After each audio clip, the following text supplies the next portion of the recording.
warahmatullahi wabarakatuh. Halo teman-teman semua, perkenalkan nama saya Dea Fitri dengan NIM 2105110938. Nah, di sini saya akan membahas materi yang telah kita bahas kemarin.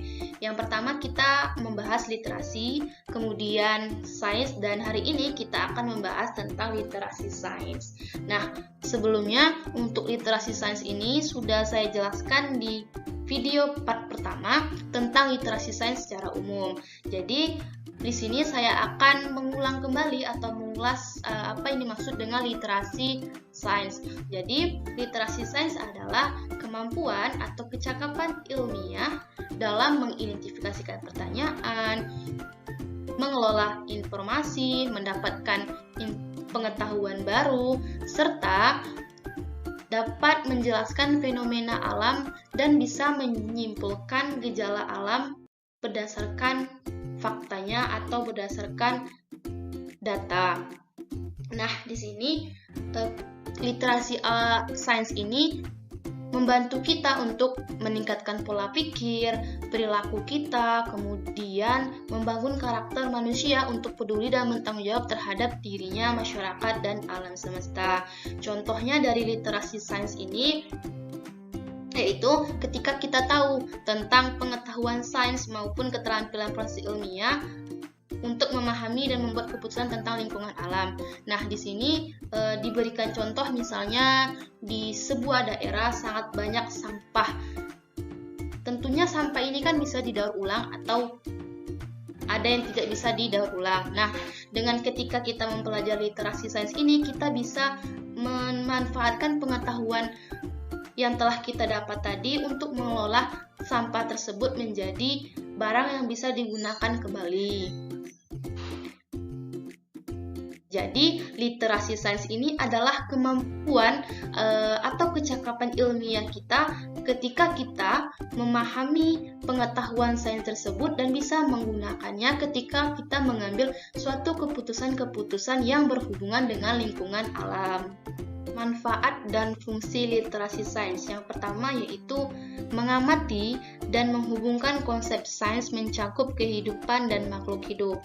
Nah, ketika kita telah mempelajari literasi sains ini, kita akan memiliki kemampuan-kemampuan dalam pengetahuan yang ada di alam semesta ini.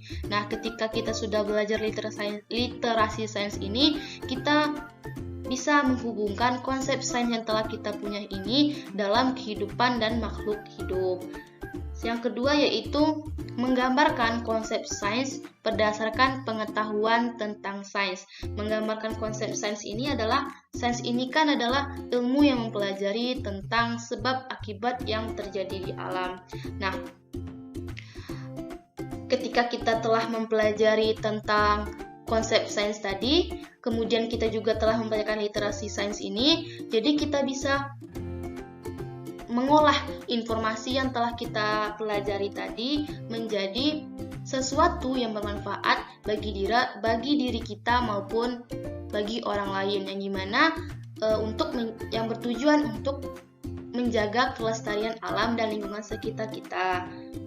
Yang ketiga yaitu mengembangkan dan merealisasikannya dalam kehidupan sehari-hari.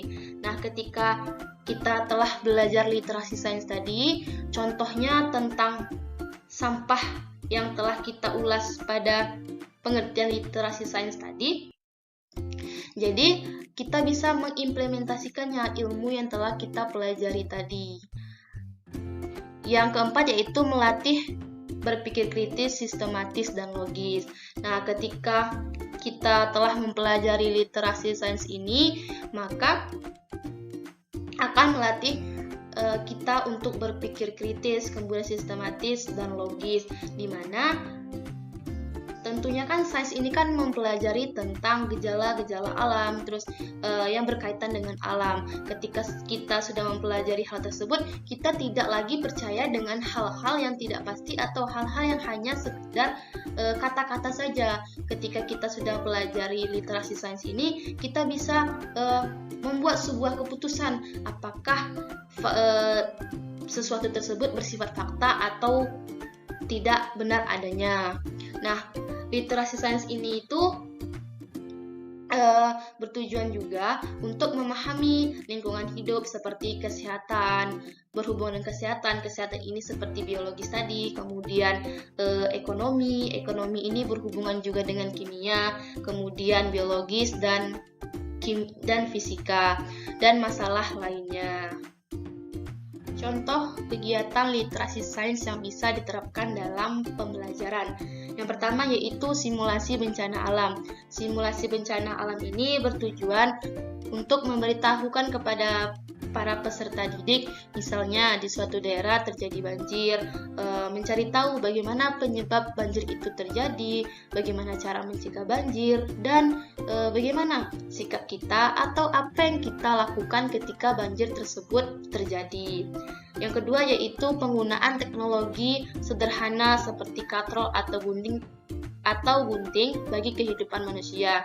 Nah, salah satunya penggunaan gunting ini bisa digunakan dalam proses pembelajaran, misalnya dalam kegiatan memotong atau hal lainnya. Yang ketiga yaitu menganalisis dampak polusi. Menganalisis dampak polusi ini bertujuan untuk memberitahukan kepada para peserta didik bahwa polusi itu sangat tidak baik bagi kehidupan dan bagi kesehatan kita, dan mencari tahu bagaimana cara meminimalisir dampak polusi ini dengan hal-hal sederhana yang biasa kita lakukan.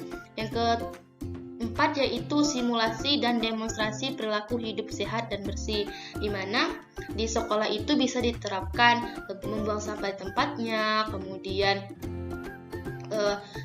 terus menjaga lingkungan kelas, serta di rumah bisa juga selalu menjaga kebersihan. Yang kelima yaitu demonstrasi fenomena alam, yang dimana demonstrasi fenomena alam ini bisa diberikan pengetahuan tentang bagaimana bisa terjadi siang, bagaimana bisa terjadi malam, bagaimana bisa terjadi pergantian dua hal tersebut.